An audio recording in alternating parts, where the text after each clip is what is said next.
Alright, so if you're expecting me to dump all over the NERF Ultra 4, you might be a little disappointed.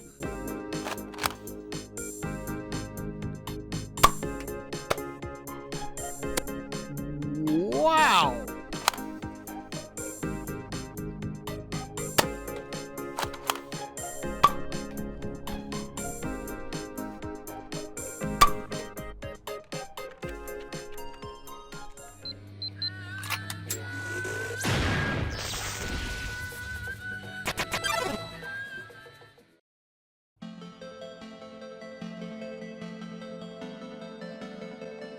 So in the last story arc of the Walcom vs. NERF Ultra anime, I officially swore off Ultra. I had given up on it.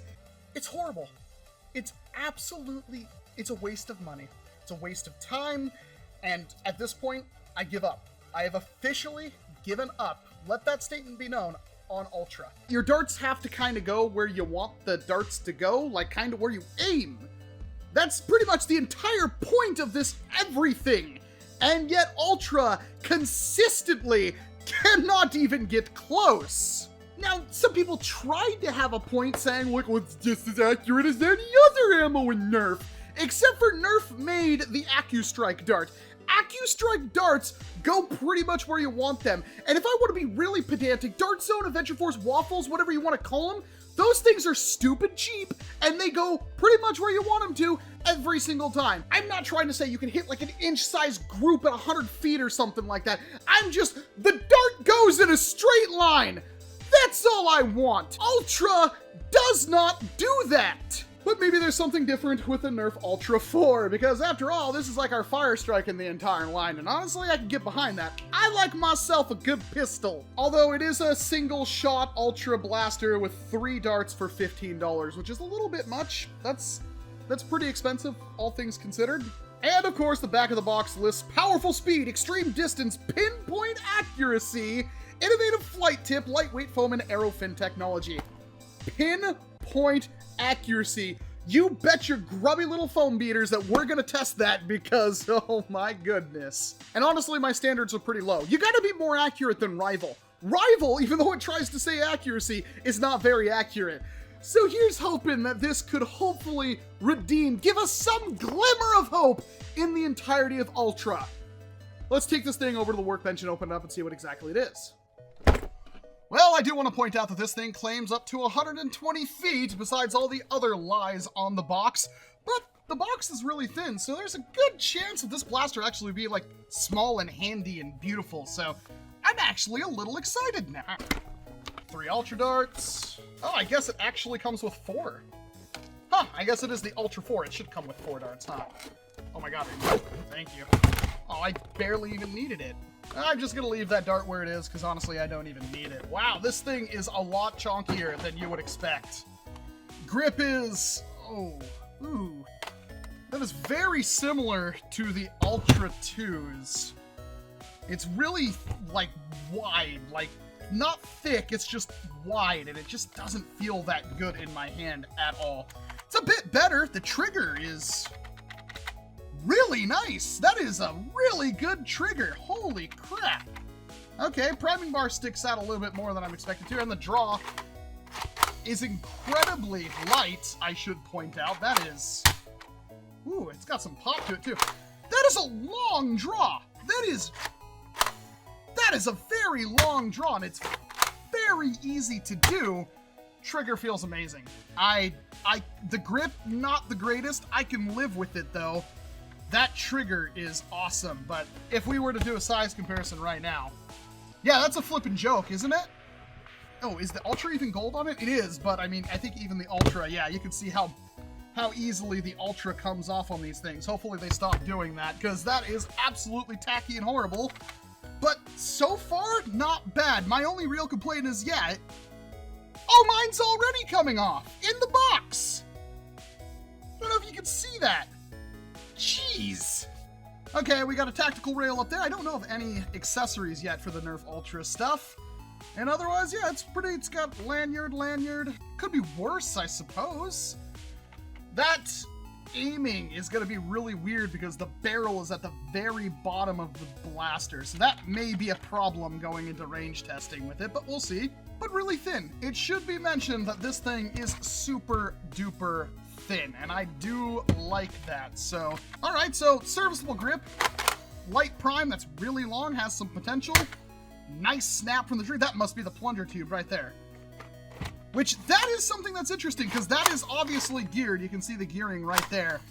That could be good. That could be very good. If the catch in this is any good whatsoever, that plunger tube is massive. The entire air restrict, I don't know, it's like a little button back there that the dart will go into, but this, oh, I'm getting kind of excited. I'll just stuff a dart in there. It does actually fit in there. It's a little bit of snug. It's already primed. That's a pretty good hit right there. Ooh, okay, let's chronograph this. It's got dart storage on the side of it. That, it kind of works. It kind of works.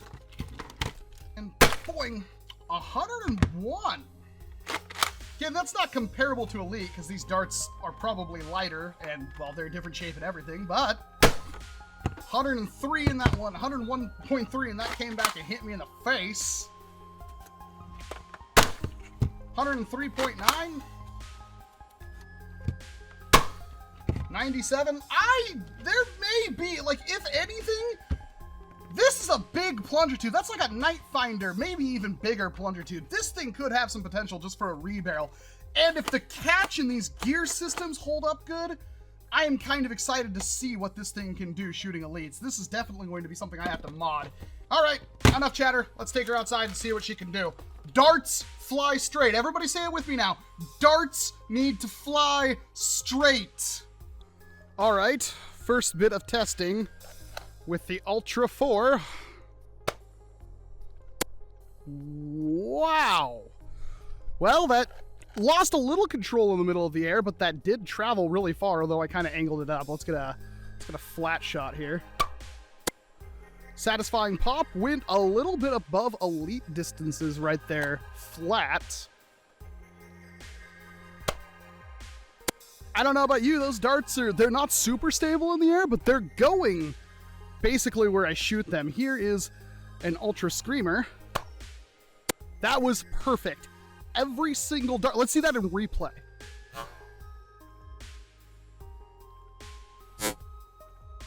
Every single dart needs to do that. That is the bare minimum. That one lost control, spun out. You could see that. Might have been the dart. That caught the wind and went extremely far. Whew. Somewhat straight. Again, there's a little bit of a wind, but still not bad. That one was horrible. Caught the wind, sailed off into non-existence. Again, caught the wind or just lost control. Veered off. Come on, go straight again. It's not bad. Dove into the ground though. Not bad. It's not really that angled. That shot, again, kind of sailed off into non-existence. Let's go back to the last two normal darts and see if that might have been the issue. That was flawless. Again, replay.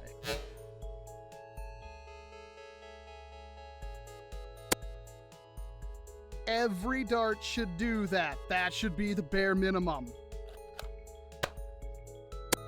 That wasn't bad. I'd still say that's acceptable. Let's take it to the door and see what this can do consistently at a little bit of range. All right. Let's see if this thing has any hopes of accuracy. Perfect. Absolutely flawless. Please keep doing that. That was absolutely freaking atrocious.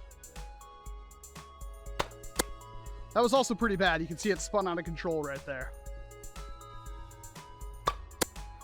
That one could have been me. Try another Screamer. Perfect. What? I must have not had that pushed all the way in. That one lost control a little bit. Horrible. Like something out of frickin' Contra. Horrible. I swear it's these screamer darts, though. Couldn't even see that one. It dove down so hard after the shot. Here's a standard dart.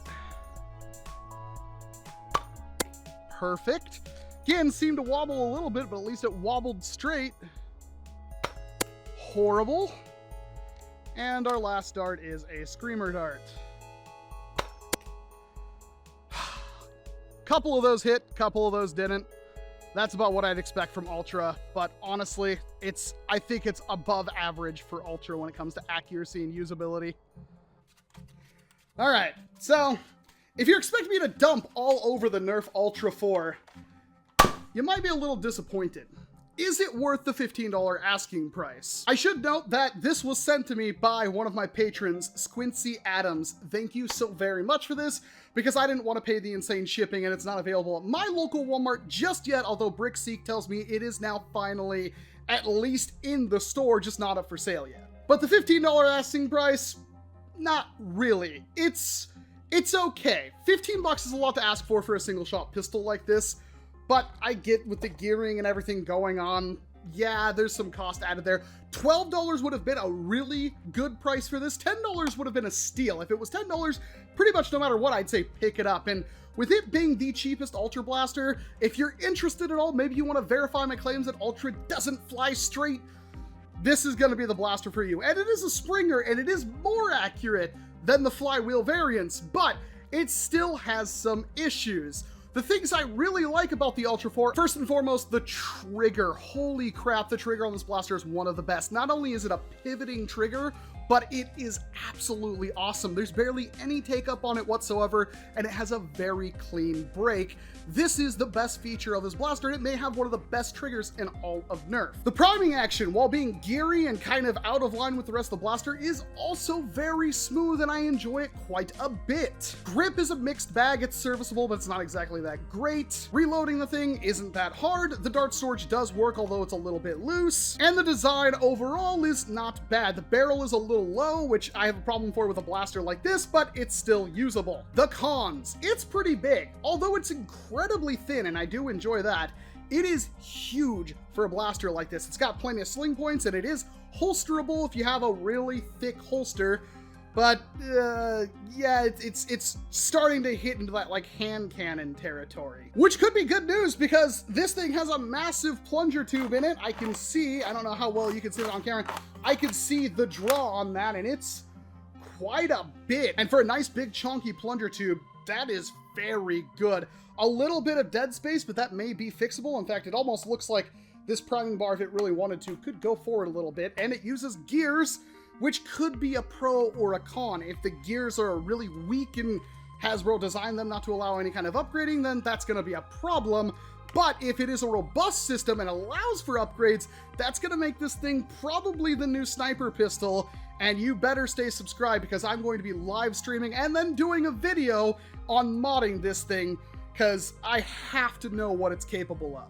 Honestly, it's not going to rewrite the entirety of Ultra. The jury is still out on if Ultra has any spot in this hobby whatsoever, but it's not bad.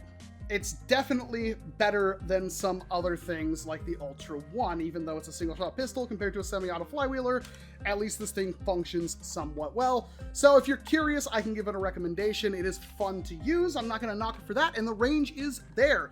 It can hit really far with a slight angle and, everything aligns. It can sail farther than Rival, which is really surprising, especially in a blaster that only hits 100 FPS, which that's insane to me. But if you have no interest in the platform whatsoever, this is not going to sell you on it unless it has some insane mod potential, which we will explore in another video.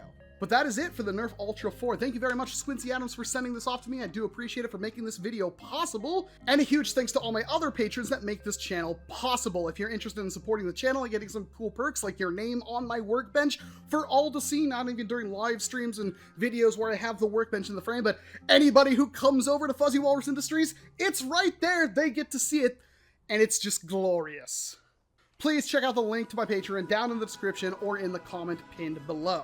But of course, I'm Walcom S7. Thank you very much for watching this video, and of course, I hope to see you in an entirely different one. You gotta